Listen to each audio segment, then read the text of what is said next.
Who's that kid who can travel through time? Why the fuck would you do that? Seriously, do you have the power technology? Who the hell gives a crap? Hello, my name is Gordon. I'm 11 years old and I recently moved into the state of Arizona. Anyways, I became a big fan of Blue's Clues around the age of 5 because there's always been something interesting about the show. However, I discovered a mysterious episode that was so disturbing I stopped watching the show due to my experience. One day I was riding my bike down to the Goodwill store to see if they had any interesting Blue's Clues tapes. I parked my bike near a window of the store, went inside the fresh shop and asked where the VHS tapes are.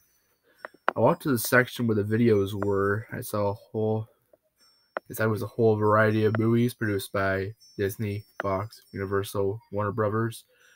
As I was browsing through the collection, I stumbled across one VHS with a blank cover. The tape itself was covered in dust, so I blew the dust off, and the tape's title was Blue's Clues and You, Touching the Sun. It's weird because we're Josh and Blue going into space to see how hot the sun was. The thing is, the VHS had a price tag on it. It said $5.90. I purchased the tape and went back home. I wanted to see what happened in this episode. Suddenly I remembered that my mom wanted me to do a few chores like feed the cats, wash the dishes, take a shower, and clean my room. After that, I finally got a chance to watch the tape. Before I put the tape in, I noticed my VHS/DVD player was dusty, so I cleaned it with one of my mom's cleaning products. When I put the tape in, the VHS began to play, but I realized something wasn't right.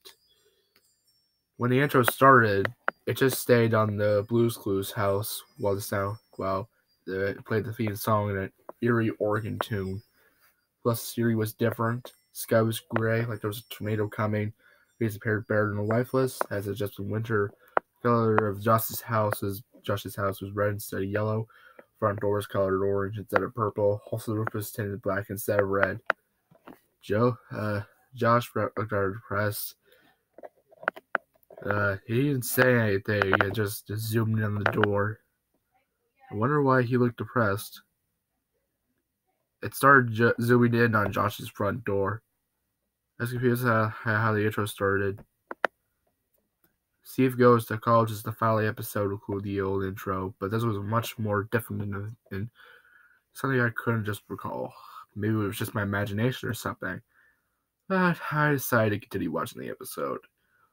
Josh opened the door. He said, "Oh, I didn't see you there. Welcome to the Blue's Clues house. Come on in." Josh started to walk away from the camera. The camera moved on itself into the kitchen where Mr. Salt and Mrs. Pepper were. "Sorry about that," said Mr. Salt. "The reason why the camera panned to us is because Josh is taking a shower with Steve." I knew about Steve. Wait a minute. Are Josh and Steve gay? I wondered. My telephone screen twitched to static for 12 seconds. Camera moved onto it on its own. Hold on. For returning to normal. Josh has been in his shower. He was saying goodbye to Steve as he left. After that, Josh looked at the camera for about 10 seconds. He then began speaking to me, saying, "Today, I'm going to skidoo into space and touch the sun."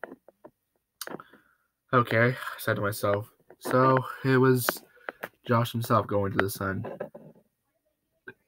Screen faded to black for a second. But what happened next still scares me to this day. Josh was still starting to scream when he heard someone crying for help.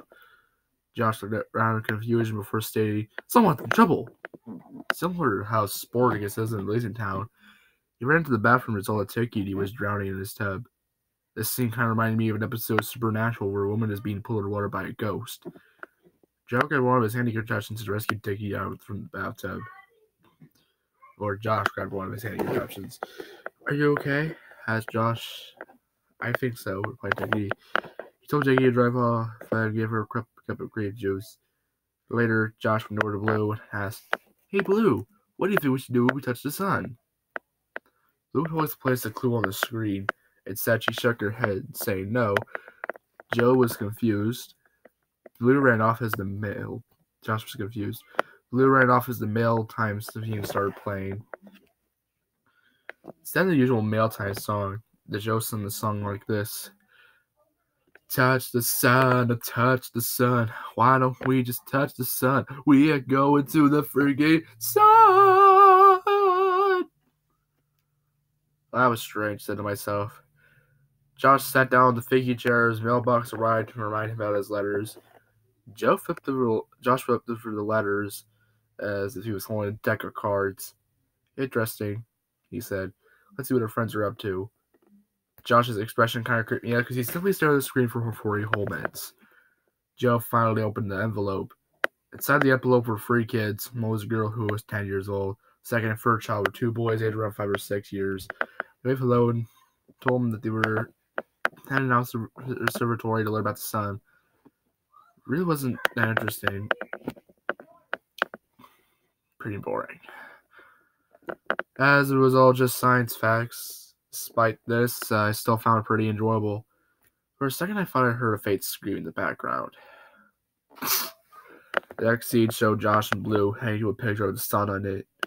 I assumed they were going to scoot themselves into space, like he initially said they would. Josh then did his Blue Skidoo weekend too. And after that, man, just teleport himself and Blue into space. Yes, it was cartoonish, and they usually portrayed it. Deep down, however, I felt a nerd knowing the fact that they were actually going to try and touch the sun. That cut to Josh himself floating in space with Blue, making their way to where the sun was located. The next thing I knew, they went over to try to touch the sun, but what happened next really shocked me half to death. When they touched the sun, both Blue and Josh nearly burst into flames, seeing him out of death. Which none of Josh's body, Blue's as well, even though it was a cartoon dog, was quite dramatic for me in more ways than one. Also, their screams of pain sounded almost real. In fear, I ejected the tape and smashed it with my dad's sledgehammer. Then I got some matches and lit it on fire. I then dumped the ashes outside. Then thought I'd take a bath to calm myself over this nonsense. Then I got out of my bathtub, I dried myself up, dressed in my pajamas, and went to sleep quick. I was about to transfer my mind to the dream world when all of a sudden I heard Joe screaming in agony as he was burned alive. I woke up. Actually, I heard Josh screaming in agony as he was burned alive. I woke up to notice that nothing was there. Realizing Joe's voice was nearly bored at a nightmare. That Josh's voice was bored. Josh's voice. I went back to sleep without much problems. I had nightmares for the entire week. I don't know what was on the reminder of the tape, but I can guarantee one thing, whether it's something really messed up. If I ever find I never copied the episode, I will do as much research as I can about it.